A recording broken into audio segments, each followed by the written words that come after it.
할렐루야. 오늘의 아침의 말씀은 디모데후서 3장 1절에서 9절까지 올려드립니다.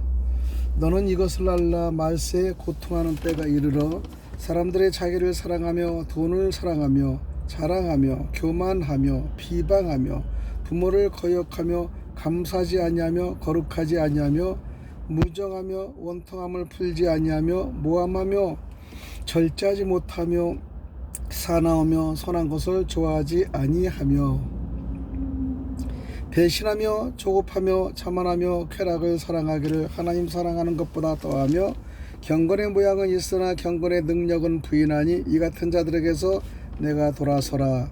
그들 중에 남의 집에서 가만히 들어가 어리석은 여자를 유인하는 자들이 있으니 그 여자는 죄를 중히 지고 여러 가지 욕심에 끌린 바 되어 항상 배우나 끝내 진리의 지식에 이를 수 없느니라. 얀네와 얀브레가 모세를 대적하는 것 같이 그들도 진리를 대적하니 이 사람은 그 마음이 부패한 자여 믿음에 관하여는 버림받은 자들이라. 그러나 그들이 더 나아가지 못할 것은 저 두 사람이 된 것과 같이 그들의 어리석음이 드러날 것임이라. 할렐루야. 디모데후서 3장 1절에서 9절까지 마지막 날에 일어날 일을 디모데에게 미리 알려주는 사건입니다.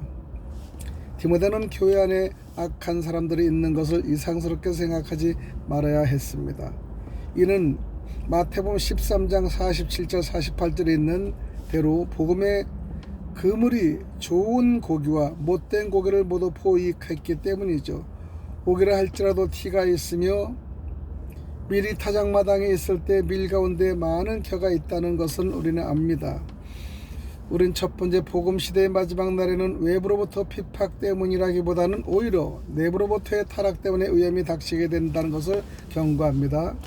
외부에서 포위하고 있는 이 1000명의 군대보다 아군 내 이 2명의 배반자가 더 큰 해를 주게 됩니다. 고통하는 때가 올 것이라고 합니다. 이런 사람들이 악하게 될 것이기 때문이죠.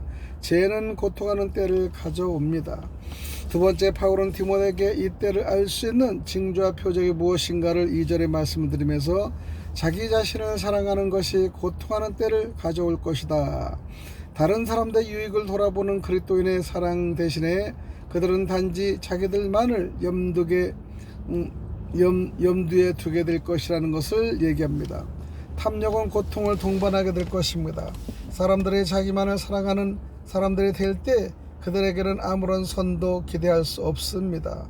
선은 하나님을 사랑하는 사람들에게 기대할 수 있는 것인데 모든 사람들이 자신이 갖고자 하는 것을 위하여 그리고 자신이 가진 것을 지키기 위하여 애쓰게 될 때 사람들은 서로 위험한 관계에 놓여지게 될 것입니다. 자금과 교만이 교통하는 때를 가져올 것이죠. 고통하는 때는 또한 사람들이 자랑하며 회방할 때가 될 것입니다. 사람들이 하나님을 두려워하지 않게 될 때 또 한 사람도 무시하게 된다는 사실을 우리는 기억해야 됩니다. 자녀들의 부모를 거역하고 확대하는 자들에게는 재앙이 그치지 않을 것이고 감사치 아니함과 거룩하지 아니함이 고통하는 때를 가져온다는 것입니다. 사람들이 거룩하지 아니하며 하나님을 두려워하지 않을 뿐 아니라 하나님의 긍휼하심에 대해서 감사치 않은 이유는 무엇일까요? 그때는 또한 무정하며 원통함을 풀지 아니하는 때일 것이라고 3절에 말씀드리면서 즉 고통하는 때가 되면 아이들은 부모를 거역하게 되고 부모는 자녀들에 대한 무정하게 된다는 것을 말입니다. 무정한 자들, 즉 인간의 본성적인 애정에 얽매이지 않는 자들은 가장 엄숙한 맹약이나 언양 역시 상관치 않습니다. 또 그들은 원통함을 풀지 아니하는 자들이라고 하죠. 고통하는 때가 되면 사람들은 서로 참수하게 됩니다. 즉 서로가 서로에게 마귀가 되는 것이죠. 고통하는 때가 되면 사람들은 자신들과 자신들의 욕망을 제어하지 못하게 될 것입니다. 아울러 사람들은 절제하지 못하게 되며 사납게 된다는 사실을 우리는 기억해야 됩니다. 그때가 되면은 선하고 기 여김받아야 될 것이 일반적으로 무시되어 버립니다. 그때 되면 사람들은 배반하고 완고해서 자기를 과시하며 다른 사람들을 경멸하게 되면서 바로 그때가 고통하는 때가 될 것입니다. 그때 사람들은 대개와 쾌락을 사랑하기를 하나님 사랑하는 것보다 더하게 될 것입니다. 마지막 시대가 그렇지 않을까 생각하죠. 지금은 쾌락의 시대이기 때문에 하나님보다 쾌락과 그 다음에 세상의 즐거움을 더 우선순위로 살고 있는 사람들이 너무나 많지 않습니까? 그것은 유격적인 마음으로서 하나님을 대적하는 것으로서 가득 차 있고, 하나님 앞에 다른 것을 더 좋아하며 특별히 유격적인 쾌락과 같은 그런 더러운 자들을 좋아한다는 것이죠.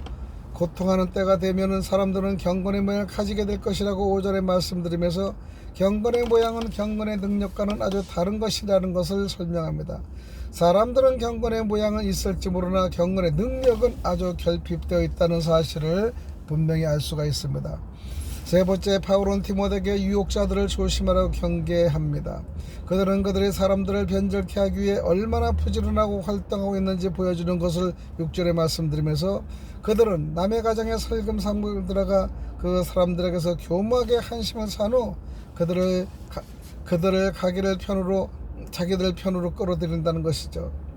그들이 끌어들이는 사람들이 어떤 불의 사람인가를 보면은 약한 사람들이며 또 악한 사람들입니다. 어리석은 머리와 취약한 마음은 사람들로 하여금 쉽게 유혹자들의 먹이가 되게 하는 거죠. 바울은 그들이 항상 배우나 진리의 지식에 결코 이르지 못한다는 것을 7절에 말씀드리면서, 오전 6시입니다.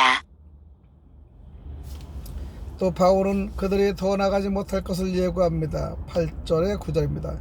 이들의 이단자들은 진리를 대적하는 자들이요 마음에 부패한 자들이요 믿음의 권한은 더 버리운 자들입니다.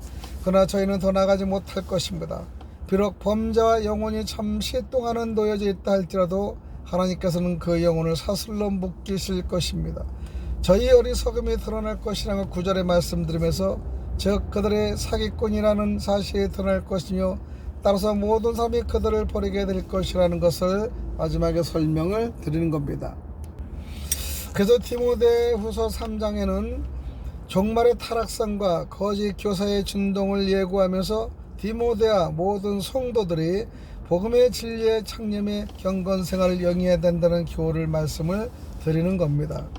그래서 우리는 말세의 징조는 이렇습니다. 말세가 되면 다른 사람들 돌아볼 줄도 모릅니다. 쾌락과 재물을 하나님보다 더 사랑합니다. 싸움과 고소가 끊이지 않습니다. 불신자가 득세하게 되는 것이죠. 이 세계는 점점 더 끝을 향하여 가고 있으며 그 징조는 인간이 하나님으로부터 점점 멀어져 가는 것입니다. 그러면 성도는 선하게 창조된 이 세계를 회복시키는 일에 열심을 다함으로써 하나님 나라를 앞당시키는 노력을 해야 될 것입니다. 샬롬, 여기까지 말씀을 드리겠습니다.